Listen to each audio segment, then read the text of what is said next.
Hey everybody, we're back with another video. I'm proud to be part of the Three Blind Mice Back to the 50s Invitational. So, here we have a 1955 BelAir Gasser that we will be doing and entering into the fun.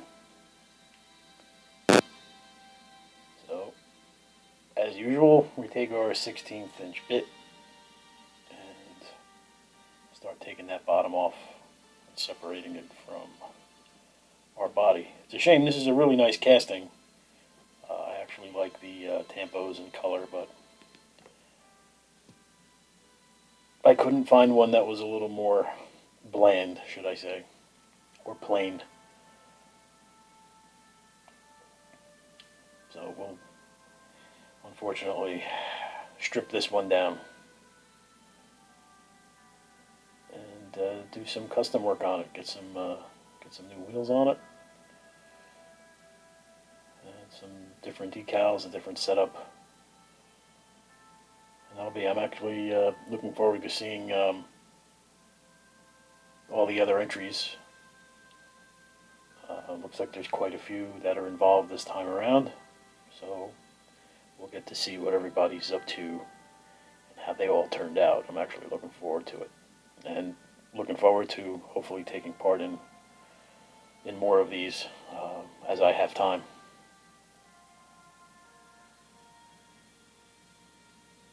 So some of these plastic bases I kind of take my time with and increase the bit size, and that's how I end up getting the body apart.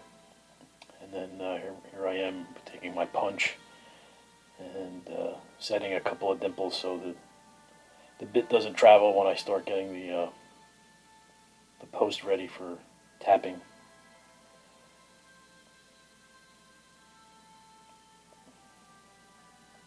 And again, I apologize for the double band of the black horizontal lines. It actually it clears up probably, I don't know, almost halfway through the video. I finally figured out that my camera needed a firmware upgrade, and I was using I have one of the video settings that I had to change in the camera, so that goes away. The video actually clears up. It's a little less fuzzy. Now I just have to work on the autofocus and how fussy it is or unfussy it is. So that'll clear up in the video, and subsequent videos will not have that banding. So just take our 16th inch bit and take your time to remove some material from the post. And rinse and repeat as necessary. And then once your posts are clear, I think it's time to retire this bit. It cuts, but it seems to take me a little longer than it normally would. So you repeat the process on your posts.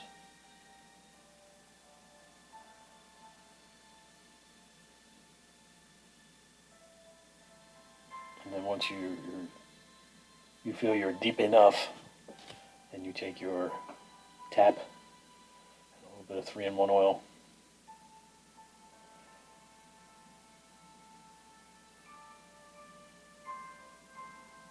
and just tap a hole to get ready for your screws. And this is I've mentioned it in previous videos, I prefer this kind of handle for the tap as opposed to the T-grip handle. I feel I have more control this way. So when you start cutting these threads, when you start feeling a little resistance, that's when you want to stop. Forcing it, figuring you're going to get one more quarter of a turn is going to do the job for you, could end up disastrous and actually snapping the tap and leaving part of it inside the posts, which is a whole other nightmare. So this is a little tedious for some people. Even for me, some days I go, I hate this part. But that's the part for your final assembly. Otherwise, you're using glue, and some of those glue and rivets or posts and the screws are just much easier. So I like to use Phillips head screws as opposed to the hex head screws. And I think they have their applications for some reason. I don't know if it's because I have a poor Allen key or a hex key bit. They don't seem to tighten very well. They tend to slip and strip a little bit. So I went to the Phillips head type because I can really crank on them just in case I got to get that little extra. So do a test fit. And I actually love when I remember to do this process before I start paint stripping and priming and sanding and doing things. Nothing worse than actually painting your vehicle and forgetting that you forgot to tap your posts out and put a screw in. So there we go. Into the big jar of orange goop.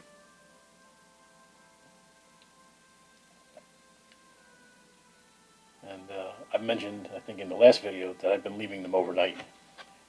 Rather than waiting, I just let them, I move on to other things. Let them sit in the jar overnight, and next day it's a toothbrush and some water, and it's pretty much paint free. So here I'm just taking a wire wheel on my cordless Wen Dremel tool. Greatest investment I've made. I think I've got that linked in one of my earlier videos. And of course, safety glasses. And there's my funky focus with my camera. So safety glasses, always wear them.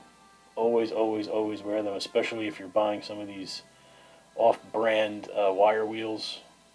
They tend to shed, for lack of a better term. High speeds, when they're, even though you're using them on soft metal like die cast, those little wire threads will come out and they will fly and inevitably end up somewhere on your face and close to your eye. I've actually had one stick in my cheek.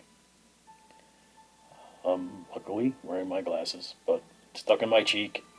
It was like a splinter traveling at a nice velocity, and it stuck me pretty good. So always wear your safety glasses.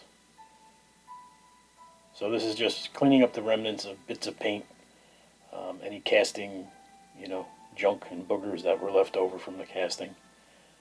And a good base is essential for good paint. You don't want to put primer over something that ends up where the primer will lift and then your paint will lift. So a clean body and clean body lines are pretty essential. I ended up finding out that there was some boogers in the casting here, so I'm using a needle file to sand away some of that casting that's left over that I was not happy with, and trying to engrave a trunk line back into the body. And again, this is tedious work for some. I happen to like doing stuff like this. I would rather do this all day than drill out posts and get them set for screws. I just sometimes just don't want to do it. This I could do this all day. This to me is like a prep job. This is actually a real. It's something that will end up helping the design at the end and your finished product. So there's a little ridge line on the trunk, the deck lid there for the trunk, that I wanted to remove. So I moved some metal with the file, and then I ended up sanding and getting it to where I was happy with before I put some primer on, which I believe is coming up very shortly. I did not capture any of the spraying. I'm sorry, here's my steel wool. So file, steel wool, and then sand. I don't think I captured the sanding because that's nauseating. You can probably sit there and you know what sanding is about. So I try and mix it up in the videos. One video, I'll do this. One video, I'll show some other portion. But I know I definitely did not capture any of the painting for this. And I did the painting all with rattle cans. I've become very comfortable with them. Even though I have the airbrush system, I don't have to clean an airbrush as often. Maybe add a little longevity to it. So after I scuffed this with some steel wool and got the body cleaned off, I made sure I wiped it down with some mineral spirits, and then I use isopropyl alcohol or denatured alcohol. So I make sure I've got it's absolutely clean, no fingerprints, no dirt, no junk. And here is my primer job that was done with Rust-Oleum primer, just automotive primer. So you could, if you wanted to, wet sand that, but I did not. And I chose to just go with an enamel gloss white, again, Rust-Oleum rattle can. And if the camera ever focuses, I promise I will get this figured out so this is not so annoying in future videos. Or I may just go full manual, and every time I need to focus, I'll change it myself. But, yeah, I'm trying to egg the camera on. Come on, focus for me. But I chose the white enamel, just plain old white enamel, Rust-Oleum paint. And if this ever focuses, you'll be able to see. Here you go, that's a little better. There is definitely a technique to using a rattle can. Different rattle cans have different velocity, how they spray. I've noticed a huge difference between Testors paint, model paint in a can, and several other types and brands. So once you get comfortable with them, you can absolutely paint with a rattle can. So here's the body. I'm getting ready I've got decals all over my little bench area and envelopes. Once I started doing this, I had friends that started handing them off to me. It's like, hey, I had these in a model kit that I had, and then I've started making my own. So I just went with a hodgepodge of stuff that was left over from several different models, and I just went for it. Just a smorgasbord of stuff just to decorate this, and see what I ended up with. I really had zero plan other than white. I wanted to make a white car. So I did. So the process, you've probably seen it many times, or maybe not. Put a little bit of water on your model so you can reposition your decal where you wish for it to take its final home. And then my process, I know I've mentioned it prior. Once I get position, you'll see two swabs, one to hold the position and one to start moving air and water out from underneath, and then I alternate. One side I hold, the other side I brush away. So this is the process for me that seems to work the best. I've had very limited mess ups where I've done something where I've had to go and do something over. So with the success rate, I'm very, very confident when I do this. And you'll see some of those decals that are sitting in front of the towel there are really super tiny. And I've gotten so much confidence from doing this that size, it doesn't really, doesn't increase or decrease my stress level when I'm doing this. It's become just like anything else. Once you start finding a systematic approach for it, what works for you, and you'll probably burn through a lot of decals doing it. So there's the first one. But practice and practice and practice, and I think I've mentioned it before. Even if you had to use like painter's tape or something else, just to position on a car, you don't even have to do it with a model that you're trying to create. Just get that process down in your head so it's comfortable for you. So for these little tiny decals, I went with the wet paper towel method. Just let them sit on the towel so the water absorbs through the back. And it's a patience game with this. You know, you could just dunk them in the little box of water that's sitting next to me there, but when they're tiny like that and they separate and they start floating in the water, then you got a whole other problem of trying to fish them out. Doesn't always happen, but when it does, not fun. So, as you can see, I'm waiting patiently. It's probably ready. It may have been ready, 30 seconds prior to that. But I want to make sure it's easily removable. And that's a fiddly little decal there, so I try to get it in place rather quickly. And then another trick is, if you saw, I just dipped the cotton swab in the water after the fact. So it made the swab a little wet just in case it got fiddly on me while I was trying to set it, and I'm still able to move the decal just a little bit. There you go, she's in place.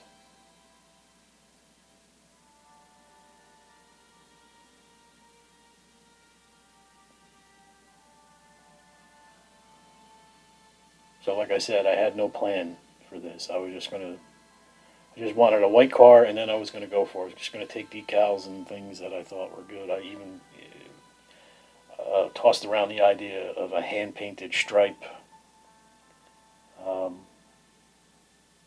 I just went the decal route.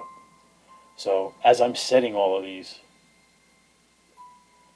I'm using Microsaw and waiting about 5 minutes, and then moving on to the next set that I want to put on the car. So once I got a pair on, I would Microsaw, wait, and then I move on to the next pair. I was doing this in twos, trying to match and make things even. I'm sure you know the drill if you've done this. So I just wanted to make sure that I didn't have any faux pas. And after I set the decals and had them all done, I let them dry thoroughly. And then went to a clear enamel rattle can spray, again, Rust-Oleum brand, and put a clear coat over the top of the decals after they were set. I did not capture that either.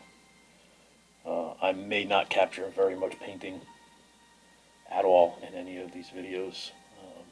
Just seems to take longer to edit. And frankly, I don't think I'm the greatest painter. There are so many other channels out there. Guys just do some incredible painting. So I don't have anything in my technique that is anything special, so I probably won't capture much of it. Unless I'm doing Spectraflame. Spectraflame seems to be a big deal for folks. They like to know formulas and things. So, but I went through this painstakingly, adding decals. I actually like to show this process because I know it's a bone of contention with many. So again, there I just dipped the swab just so I could get a little movement to help reposition. Once I was happy, a little dab will do you. You don't have to rub too hard on these. You really don't want to rub too hard because you could essentially remove color from the decal. So now I've got my pair on the rear of hooker headers decals. And then we'll get some Microsaw cooking on here and be done with that one and move along. So here it is, I believe, completed. And it looks like I'm getting ready to put the second Hot Wheels decal on. I can see it on the towel. Yeah, that's what I was doing. So there's the other decals I went through. You can see the front markers are painted on orangey, amberish color. I painted the taillights a little ruby red color. Got some chrome underneath on the license plate bracket.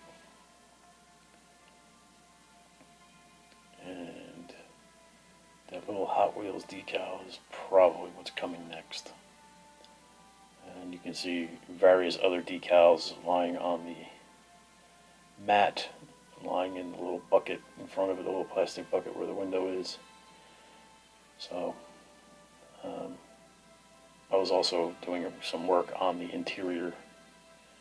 I believe I painted the bumper chrome. You can see the chrome paint on the paper towel. I had a little spill out of my pen.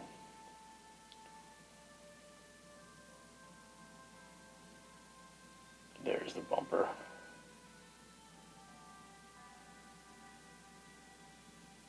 And here we go. I think this should be the last decal. Yep, that's where we're going.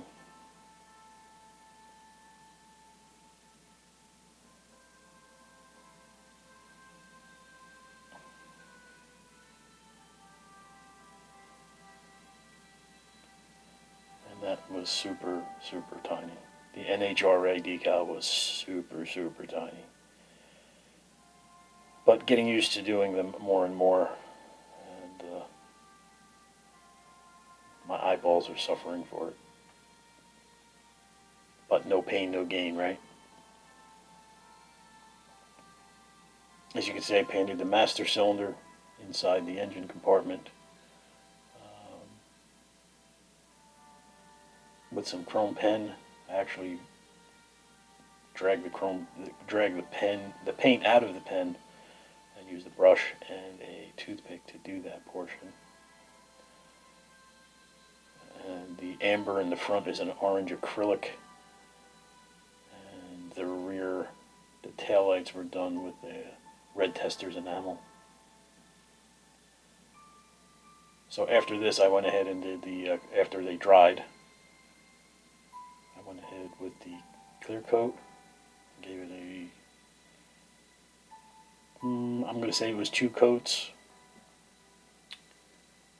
a very light coat, and then a second, more complete coat.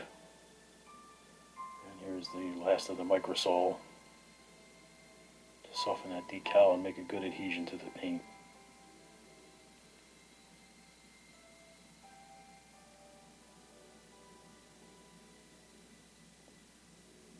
It's those little things at the end when you're finishing that seem to make the difference, at least for me.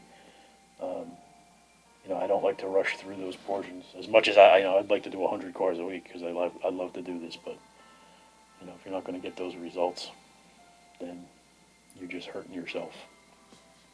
So I had already found a pair of wheels that were a perfect match. The rear actually was the perfect match. They snapped right in. They were the right length or width. I had to do a little trim on the front wheels to make them a little narrower, but they fit right in. I had to do no special engineering to get those in once I had them sized. I did some body work on the interior and engine compartment. I overdid it with the Pledge Future Shine and had to go back with a brush and get some of it out because it was drying a milky color because there was so much in there. I didn't wick enough of it out of the interior. So that was painstaking with some brush work in the engine compartment. But overall, very pleased with the way that came out. And then here's our final assembly. I ended up, because the enamel paint, the white enamel paint is so, I don't want to say thick, but it's like a honey consistency when it comes out of the can. Like if you overdo it, you're going to drip right out of the gate. You have to start with very light coats, spray it from 12 to 14 inches away, and just let it get coated. So what happened here is the rear post, because that paint, the viscosity of that paint is so heavy, I could not snap the rear on, so I had to take the body, separate the body from the bottom, the base, and get out a needle file and file the paint off and any burring, if that's what you want to call it. It could have happened when I drilled the post out originally. So it flared out a little bit, and then the paint on top just made it a little difficult to get. I didn't want to force it in, so I went ahead and started filing some of that away, and fast forwarded obviously through this, because that's, you don't want to see it all, but you definitely want to see it. And because the car is already done, the body is already done, you want to take your time doing that without putting any scratches, scraping the paint decals off. So that's what I did. I finally cooperated and giving it the once over to make sure there's no other boogers or anything on there that I want to get rid of before I assemble. And here comes two nice Phillips head screws. And if you notice, those two horizontal bands, those black bands, are gone. And the video is a little clearer as well. I don't know what the issues were. I mean, I'm a techno junkie and an IT guy by trade, but I don't know what was happening with that camera. I also dabble in photography, so who knows? But it's back to normal. I'm happy. And this is the finished product. I'm giving her the giving it up and down and making sure I'm happy with it. There were a couple of touch-ups that I needed to make, but I did that off camera before I did the final assembly. And there it is. 55 BelAir Gasser for the 3x Mice Back to the 50s Invitational. Overall, super pleased the way this came out. It gives me a little confidence to do some more gassers. I have a couple more gasser castings that I'm going to probably try and tackle once I get some different decals ready and set up. So I will definitely make another attempt. But there she is. And then we're going to take her over to the poor man's rotisserie in a moment, though. But for all intents and purposes, I'm super happy. I'm even happy with the decals because they were mix and match. So the Goodyear ones were ones that I created, the black stripe I had created, and the others on the side of the body were from various models that people had basically just handed off to me. I didn't purchase anything, any of those decals at all. So there she is. She's a full roller. She's ready to run.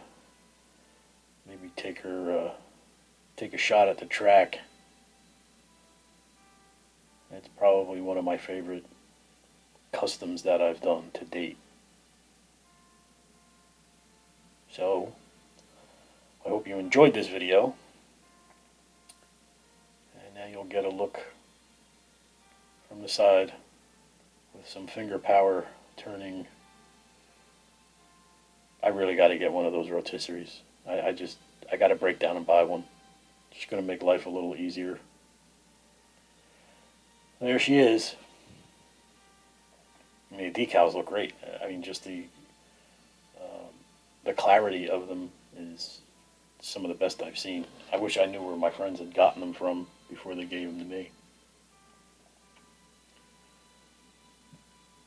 And there she goes. Couldn't be happier.